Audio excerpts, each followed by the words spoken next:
नमस्कार मित्रों, आप सभी का स्वागत है जियो टॉक्स हिंदी में। इस सप्ताह हम चर्चा करेंगे जो इज़राइल ने ग्राउंड ऑपरेशन किया है सीरिया में और सीरिया की भूमिका क्या रहती है इस समय जो कॉन्फ्लिक्ट चल रहा है गाज़ा और लेबनान में उसमें। और मुख्य रूप से अगर देखा जाए तो ईरान का जो एक्सिस ऑफ रेजिस्टेंस है उसमें सीरिया की क्या भूमिका रहती है या क्या उपयोगिता है सीरिया की, इस पे हम चर्चा करेंगे। पहले तो मैं माफ़ी चाहूँगा, करीब पिछले 2 सप्ताह से हम वीडियो नहीं बना पाए क्योंकि मैं 2 सप्ताह से करीब काफ़ी व्यस्त चल रहा था क्योंकि एक किताब पे काम कर रहा था मैं, एक पुस्तक पे। उस पुस्तक में मैं एक अध्याय, एक चैप्टर कंट्रीब्यूट कर रहा हूँ। तो उसकी कुछ टाइमलाइंस थी जो पूरी करनी थी। इस वजह से 2 सप्ताह से काफ़ी व्यस्तता रही और हम वीडियो नहीं बना पाए। उस पुस्तक के बारे में अभी मैं चर्चा नहीं कर सकता क्योंकि वो अभी पब्लिशिंग में है। तो जो एक काफ़ी प्रख्यात लेखक हैं भू राजनीति के, इस क्षेत्र के, मिडल ईस्ट और आफ पाक रीजन के, उनकी किताब है। उसमें मैं केवल एक अध्याय, चैप्टर कंट्रीब्यूट कर रहा हूँ। तो अभी तो केवल यही मैं बता सकता हूँ। बाकी जब ये पब्लिश होगी, ये न्यूयॉर्क में पब्लिश हो रही है, तो इस किताब के विषय में मैं आप लोगों से ज़रूर और विस्तृत चर्चा ज़रूर करूँगा। चलें, इस सप्ताह के हम विषय पे आते हैं। अभी इज़राइल ने जो ग्राउंड ऑपरेशन किया है सीरिया में, ये पहली दफ़ा हुआ है जब से पिछले साल अक्टूबर 7 से जो ये युद्ध शुरू हुआ, इज़राइल गाज़ा और बाद में लेबनान में भी। उसमें पहली बार ऐसा हुआ कि इज़राइल ने अपनी सीमा पार करके अपने फ़ौजियों को, अपनी स्पेशल फोर्सेस को सीरिया में ऑपरेशन को अंजाम दिया गया। इस ऑपरेशन को इसलिए अंजाम दिया गया क्योंकि बकौल इज़राइली डिफेंस फोर्सेस, वो लोग एक इंटेलिजेंस पे काम कर रहे थे जिसमें ईरानियन ऑपरेटिव, जिनका नाम अली सुलेमानी आलसी है, उनको गिरफ़्तार करना था। ये काफ़ी खुफिया जानकारी ईरान को पास ऑन कर रहे थे। सीरियाई नागरिक हैं ये, और ये गोलन हाइट्स में इज़राइली डिफेंस फोर्सेस की मूवमेंट और ट्रूप लेवल कितना है, मतलब संख्या, कितनी संख्या में तैनाती है, ये सारी इन्फॉर्मेशन बकौल आईडीएफ ये ईरान को मुहैया करा रहे थे। तो इसीलिए ये ज़मीनी कार्रवाई की गई और इनको पकड़ा गया। इस समय देखें, अगर हम जो युद्ध के हालात बने हुए हैं वहाँ पे, तो सीरिया में इस तरह के ऑपरेशन करने की ज़रूरत क्या पड़ी इज़राइल को? देखें, वैसे तो नियमित रूप से इज़राइल जो है हवाई कार्रवाई सीरिया में करता रहता है। ख़ास तौर पे हिजबुल्ला और ईरानियन कुड्स फोर्स का जो शिपमेंट्स रहती हैं भारी हथियारों की, वो सीरिया से ही जो होके जाती हैं हिजबुल्ला को लेबनान में रीस्टॉक करने के लिए। तो उन कॉन्वॉयज़ के ऊपर तो इज़राइली एयरफोर्स नियमित रूप से उनको निशाना बनाती है, परंतु ये एक ज़मीनी कार्रवाई की गई जो अभी तक नहीं हुई थी। स्थितियां जो हैं वो काफ़ी बदलती जा रही हैं इस कॉन्फ्लिक्ट में। तो इस समय जो गाज़ा है, वहाँ पे सक्रियता आईडीएफ की, इज़राइल की कुछ कम हुई है, बट लेबनान के जो फ्रंट है वहाँ पे इज़राइल की इन्वॉल्वमेंट, संयुक्त फोर्सेस की काफ़ी ज़्यादा बढ़ी है। तो मित्रों, इस समय सीरिया जो है वो लग रहा है ऐसा कि ये शायद तीसरा फ्रंट बन सकता है गाज़ा और लेबनान के बाद, जहाँ पे युद्ध के हालात इज़राइल की तरफ से शुरू किए जा सकते हैं, या एक तरह का सीमित युद्ध भी शुरू किया जा सकता है। पर अगर हम देखें तो सीरिया जो ईरान का प्रॉक्सी नेटवर्क है, जिसको ईरान अपनी तरफ से एक्सेस ऑफ रेजिस्टेंस कहता है, उसमें सीरिया की क्या भूमिका है? मित्रों, सीरिया जो है वो ईरानियन उसकी जो सरकार है डॉक्टर बशर असद के नेतृत्व वाली, वो तो एक प्रमुख सहयोगी और अलाई है ही ईरान का। साथ तौर पे उन लोगों की जो हिजबुल्लाह के साथ भी संबंध हैं वो काफ़ी प्रांगण हैं। तो सीरियाई सरकार जो है ईरान के साथ और हिजबुल्लाह दोनों के साथ उनके काफ़ी मजबूत संबंध हैं। इस नाते भी इस कड़ी में, इस एक्सेस ऑफ रेजिस्टेंस में इनकी भूमिका काफ़ी महत्वपूर्ण बन जाती है। जी, तो जैसा मैं कह रहा था कि सीरिया की जो स्थिति है वो एक्सेस ऑफ रेजिस्टेंस में काफ़ी महत्वपूर्ण हो जाती है। और अभी युद्ध के हालात ऐसे हैं कि इज़राइल ने काफ़ी सटीक खुफिया जानकारी के माध्यम से काफ़ी इस हिजबुल्लाह को जानी और माली दोनों रूप से काफ़ी नुकसान पहुंचाया है।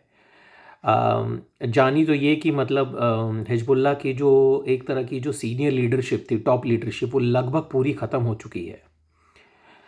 और जहाँ तक शस्त्रागार की बात है हिजबुल्लाह के, तो इज़राइल ने बड़े ही सटीक निशाना लगा के या कार्रवाई करके जो शस्त्रागार हैं हिजबुल्लाह के, उनको निशाने पे लिया है और उनको एक तरह से पूरी तरह से नष्ट किया है। तो इस समय जो हिजबुल्लाह है उसके पास हथियारों की काफ़ी कमी है। युद्ध शुरू होने से पहले हिजबुल्लाह जो थे उसके शस्त्रागार में करीब 1 से 1.5 लाख के करीब भारी रॉकेट्स और मिसाइल्स थीं। परंतु इस तरह के लक्षित हमले होने के कारण उनका जो इस समय का शस्त्रागार है वो काफ़ी ही क्षतिग्रस्त हुआ है और उनको बहुत ही फौरी तौर पे हिजबुल्लाह को भारी हथियारों की ज़रूरत है, रॉकेट्स की और मिसाइल्स की, यूएवीज़ की। तो इसके लिए जो ईरान है उसने सप्लाई जो है उसको बढ़ाने का पे काफ़ी ज़ोर दिया है। और जो ज़्यादातर जो सप्लाई मुहैया की जाती है, कराई जाती है हिजबुल्लाह को, वो जो सीरिया में जो लैंड कॉरिडोर है, ये यहाँ से होम्स और बका वैली जो होम्स सीरिया में है और बका वैली लेबनान में, तो इसको होम्स बका लैंड कॉरिडोर के नाम से जाना जाता है। मुख्य रूप से ज़्यादातर आपूर्ति इसी ही मार्ग से होती है। और सीरिया मिलिट्री का एयरपोर्ट है अल दाबा में, ये दक्षिण पश्चिम में है, स्थित है, होम्स जो शहर है उसके। और यहाँ से लैंड कॉरिडोर बका वैली है लेबनान में, वहाँ तक जाता है और लेबनान हिजबुल्लाह को वहाँ मुहैया कराया जाता है। अच्छा, अगर ये हम चर्चा करें कि जो सीरिया है वो उसी को मतलब इतना क्यों इस्तेमाल किया जाता है सप्लाई करने के लिए हिजबुल्लाह को, क्योंकि जैसे मैंने पहले भी इस पर चर्चा की कि सीरिया सरकार जो है उसके दोनों के साथ हिजबुल्लाह जो लेबनान में है और ईरान दोनों के साथ काफ़ी मजबूत संबंध हैं। तो ये दोनों तरफ से कोऑर्डिनेट करने में काफ़ी आसानी होती है। तीसरा जो सीरियन सरकार है डॉक्टर बशर अल असद की, वो ये जो शिपमेंट्स होती हैं वेपन्स की, उनको केवल एक तरह से अनुमति नहीं देती अपने क्षेत्र से जाने की, परंतु वो कई जगह पे उसकी सहायक भी होती है, मतलब उनको फैसिलिटेट करती है। सीरियन आर्मी और गवर्नमेंट के जो और भी ऑर्गेनाइजेशंस हैं वो एक तरह से मदद ही करते हैं। और कई जगह सीरियन आर्मी अपने ट्रांसपोर्ट ट्रक्स के थ्रू भी इस आर्म सप्लाई को या कॉन्वॉयज़ को खुद ले जाके लेबनान बॉर्डर तक डिलीवर करती है। तो एक तरह की केवल मूक सहमति नहीं देते ये लोग अपनी टेरिटरी यूज़ करने के लिए, एक तरह से वो मददगार हैं और फैसिलिटेट करते हैं, इसीलिए काफ़ी सुविधा होती है सीरिया से ट्रांजिट कराने में। तीसरा क्या है कि सीरिया में खुद जो काफ़ी मैन्युफैक्चरिंग फैसिलिटी हैं, जहाँ पे भारी रॉकेट्स और मिसाइल्स बनाई जाती हैं, इन फैसिलिटीज़ को सीरियन सरकार भी चलाती है और ईरान की जो रेवोल्यूशनरी गार्ड्स की जो ओवरसीज़ ब्रांच है, कुड्स फोर्स, वो भी अपनी देख रेख में चलाती हैं। तो भारी मात्रा में हथियारों का उत्पादन करना और उनको उनका परिवहन करके उनको लेबनान में भेजना, ये सीरिया में काफ़ी इसमें सुगमता होती है। और परंतु जो काफ़ी ही सोफिस्टिकेटेड वेपन्स हैं और भारी मिसाइलें हैं, वो ईरान से ही आती हैं। उनकी मैन्युफैक्चरिंग लेबनान में और सीरिया में नहीं हो पाती, क्योंकि उनमें काफ़ी विस्तृत टेक्निकल असिस्टेंस चाहिए होती है। तो इसलिए इस कॉरिडोर का इस्तेमाल किया जाता है ये आर्म शिप्समेंट के लिए। तो इसमें क्या होता है कि ईरान से पहले इराक में ये कॉन्वॉयज़ आते हैं, और इराक में भी काफ़ी इरानियन प्रॉक्सी ग्रुप्स हैं, जैसे खिताब अल हुजबुल्लाह, बद्र ऑर्गेनाइजेशन। तो वो लोग इनको एस्कॉर्ट करके सीरियन बॉर्डर तक लाते हैं, और उसके बाद सीरिया में पलमारा के थ्रू होते हुए होम्स और फिर बक्का वैली लेबनान तक इन हथियारों को पहुंचाया जाता है।